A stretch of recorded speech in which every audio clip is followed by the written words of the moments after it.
dimaksudkan itu diganggu seperti itu. Nah, itu adalah pertanyaan yang mungkin kita semua juga pernah tanyakan sebagai orang Islam.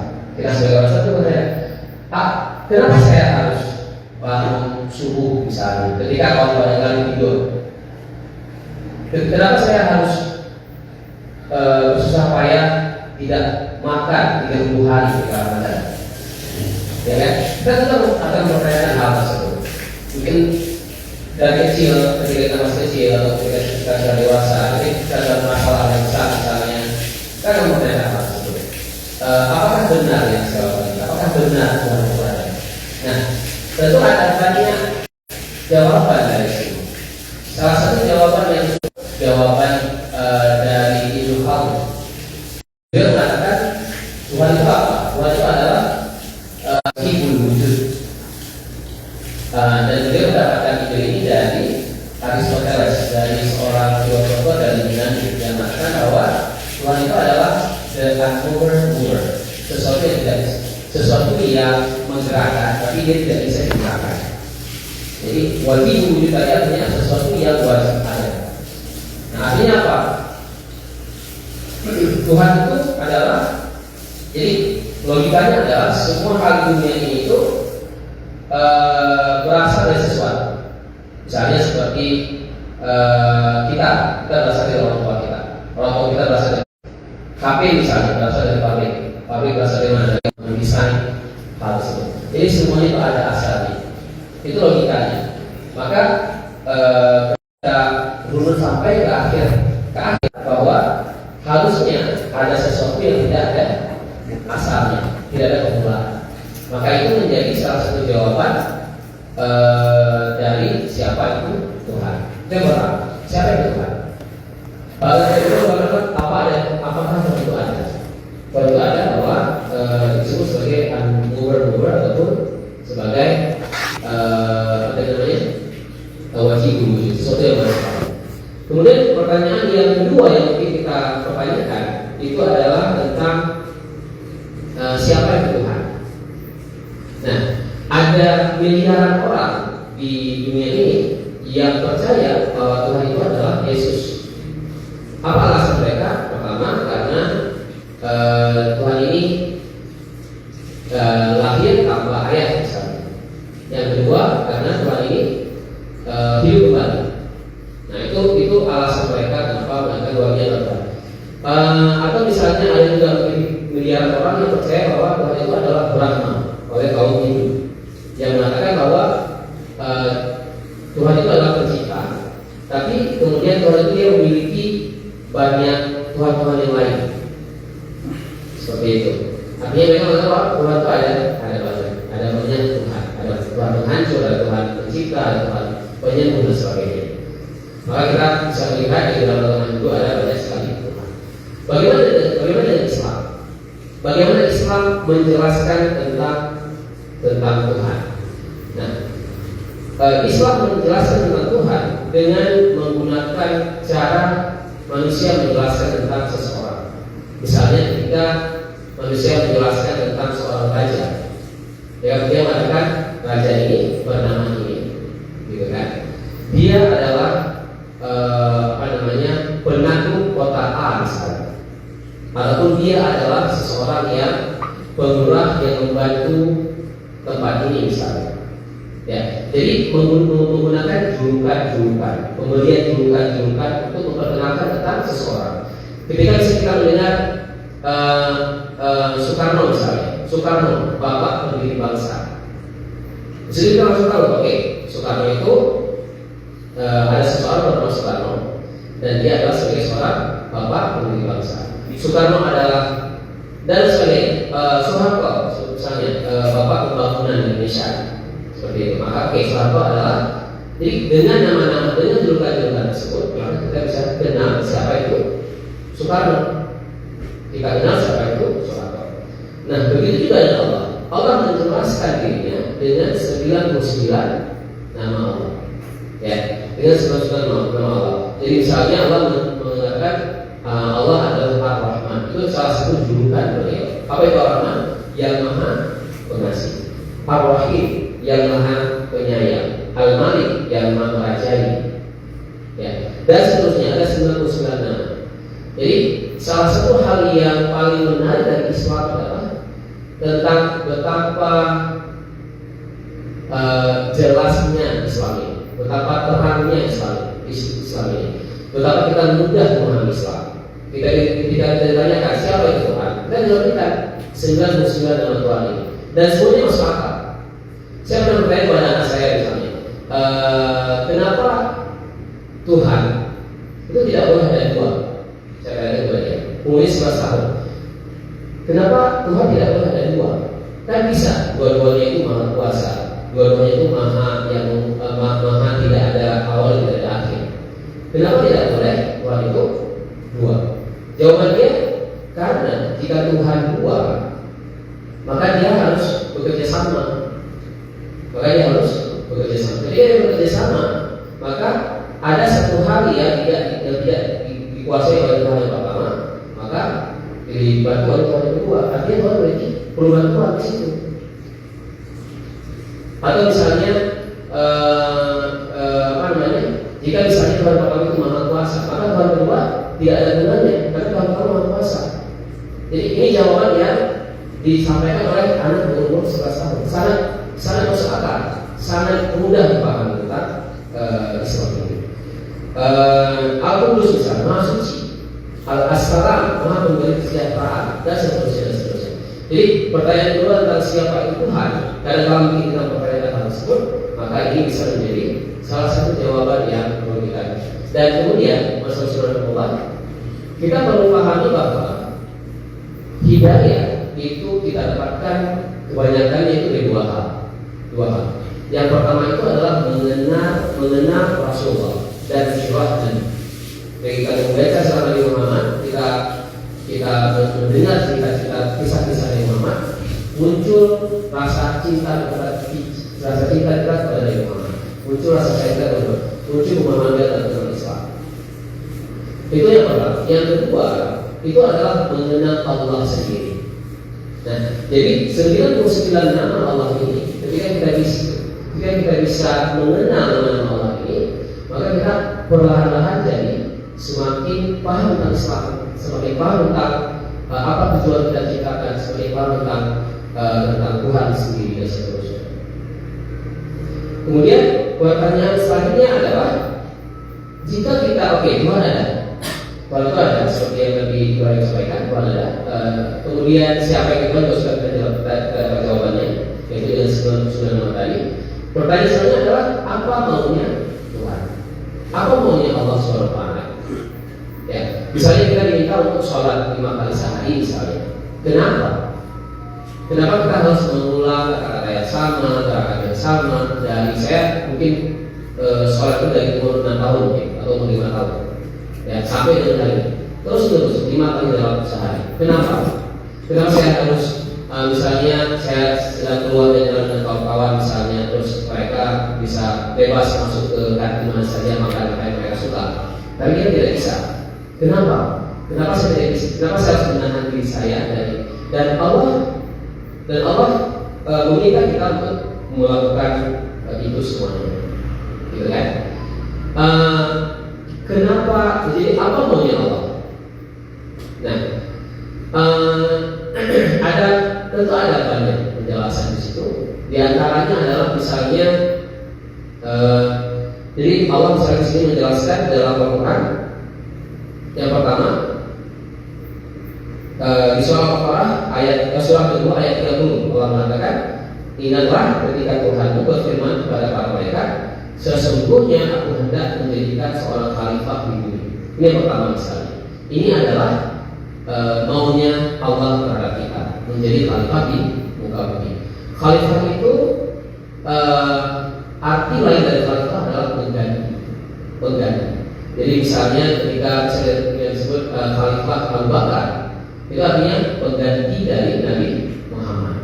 Begitu. Nah, kita sebagai khalifah di muka bumi, ternyata itu adalah salah satu alasan utama kita hidup di bumi, yaitu menjadi orang yang menggantikan orang tua kita.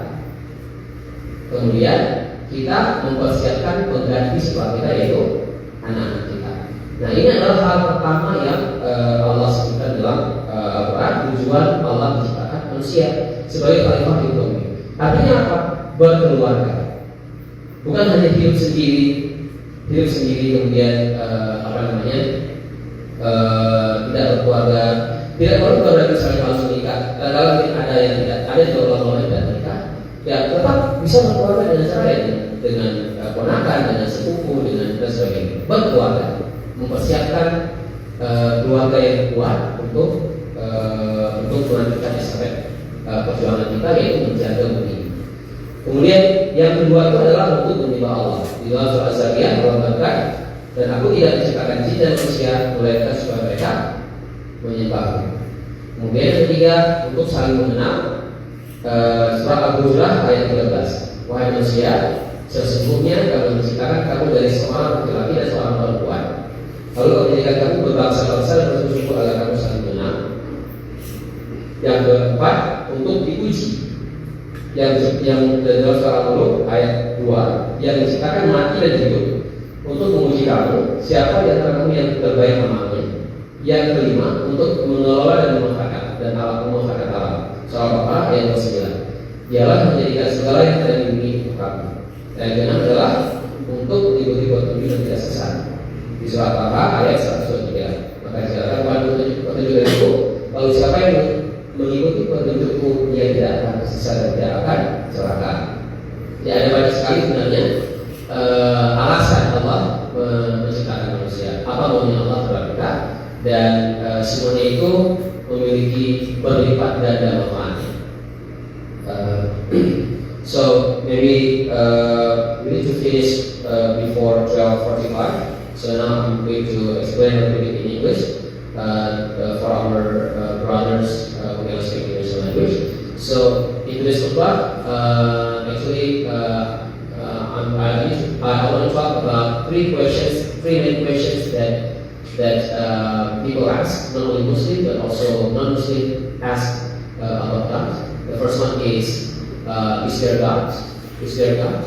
And the second one is who is God? And the third one is what does God want? Right? And the first question is there God? This is actually also the question asked by Ibrahim AS, right? In the story of in the Quran, Ibrahim asked about who is there God, and then he said that okay, maybe these stars are God, and then he said okay, stars disappeared, so it's not God, and then he saw sun, and also think okay, this is God, but sun also disappeared. Okay, this God doesn't disappear. So he came to the conclusion that God is the most powerful being that doesn't disappear, that always there to take care of, to maintain the humanity, or the maintainer of the humanity. And then this same question is also asked. So the next one is Allah also. The second question is which one is God, right? And there are Christian people who think that God is Jesus, which is someone that was born without father, and then also God is someone who raised from the dead. So this is their definition of God. But then what about Islam? How does Allah explain about Himself? Allah explains Himself in His name. With He has 99 names plus one of His names, one of His main names is Allah. So these 100 names, actually there are many more names, but these 100 names actually tell us more about Allah and understand about Allah. And why do we need to know? There are two ways of hidayah. The first one is the story of Rasulullah SAW. By following the story of Rasulullah SAW. This is one way of getting hidayah. And the second way, which is the bigger way of getting hidayah, is actually by understanding the name of Allah. And I have experienced myself, when you understand the name of Allah, then slowly you will understand Islam more, and along the way you will get stronger. You will be someone that is more and more powerful the more you understand about doesn't. For example, Allah is Ar-Rahman or Ar-Rahim. Right? When you are in a big trouble, you know there's a deity up there that is Ar-Rahman. Then you won't be really scared of this world because you know, okay, there's Ar-Rahman, so an entity that will take care of you for whatever happen in this world. And then the last question is, what does Allah want? And we all know that in Surah Al-Baqarah, Allah said that we want that Allah wants us to be a Khalifah in this world. What is Khalifah? Khalifah is someone who takes care, who would take the responsibility from their parents, right, and then take care of this earth, and then we prepare our predecessor to take care of this world. And there are many other many other ayah which says the reason why Allah created us and what does Allah want from us. Barakallahu fiikum wa nazim wa nafa'ani wa iyyakum bima fihi min barakallahu fiikum wa nazim wa nafa'ani wa iyyakum bima fihi min al-ayati wa al-hakim wa taqabbal minni wa minkum tilawatahu innahu was-sami'u 'alim. Aqulu qawli hadza wa astaghfirullahal azim li wa lakum fastaghfiruhu innahu huwal ghafurur rahim.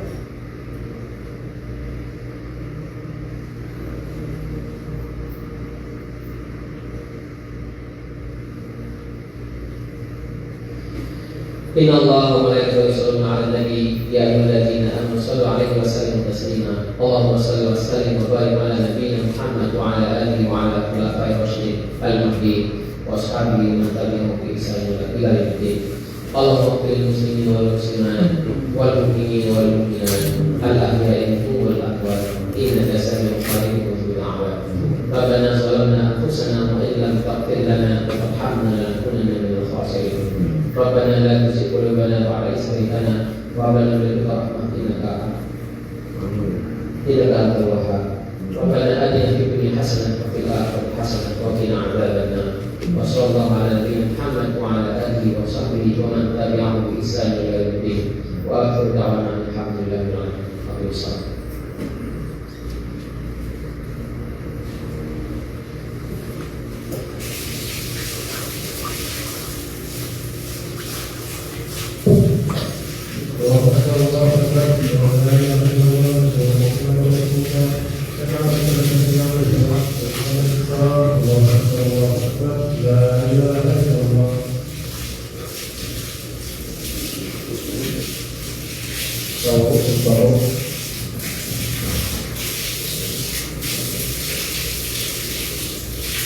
Allahu Akbar.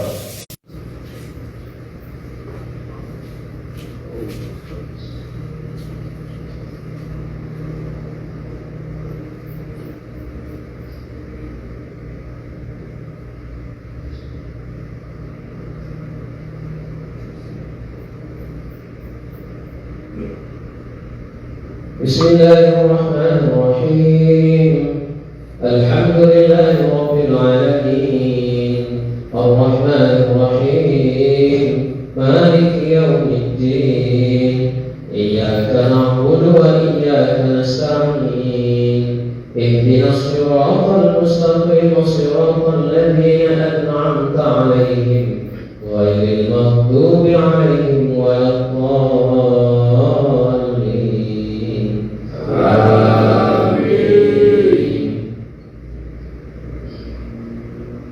Bismillahirrahmanirrahim. Idza zulzilatil ardu zilzalaha wa akhrajatil ardu asqalaha wa qala al-insanu ma laha yawma idzin tuhaddithu akhbaraha bi anna rabbaka awhalaha yawma idzin yasduru an-nasu ashtatan liyuraw a'malahum faman ya'mal mithqala dharratin khayran yarah ومن يعمل مثقال ذرة شرا يره. الله أكبر.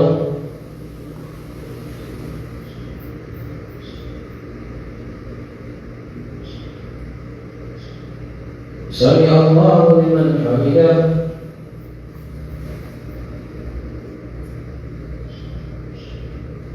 الله أكبر.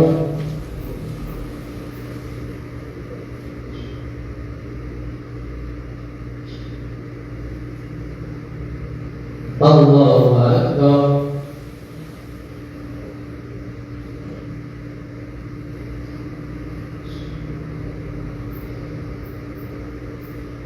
Allahu Akbar.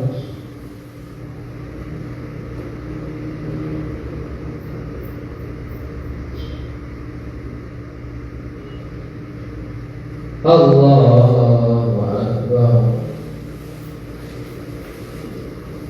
Bismillahirrahmanirrahim. Alhamdulillahi Rabbil Alamin. Ar-Rahmanir-Rahim. Maliki yawmiddin. Iyyaka na'budu wa iyyaka nasta'in.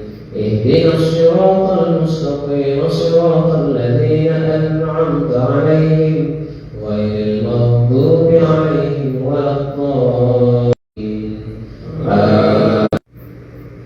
Bismillahirrahmanirrahim. Sabbih isma rabbikal a'la alladzi khalaqa fasawwa walladzi qaddara fahada والذي أخرج المرعى فجعله غثاء أهوى سنقرئك فلا تنسى إلا ما شاء الله إنه يعلم الجهر وما يخفى ونيسرك لليسرى فذكر إن نفعت الذكرى سيذكر من يخشى ويتجنبها الأشقى الذي يصلى النار الكبرى ثم لا يموت فيها ولا يحيا قد أفلح من تزكى وذكر اسم ربه فصلى بل تؤثرون الحياة الدنيا والآخرة خير وأبقى إن هذا لفي الصحف الأولى صحف إبراهيم وموسى. الله أكبر.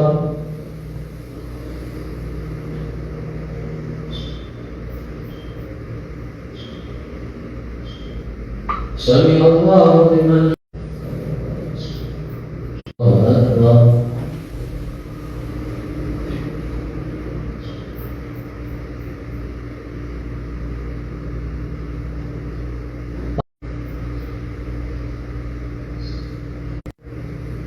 الله أكبر.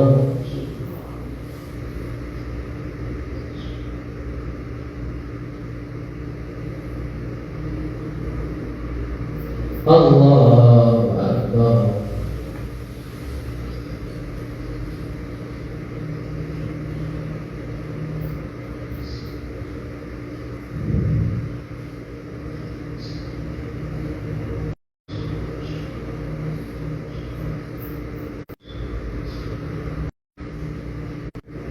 السلام عليكم ورحمة الله.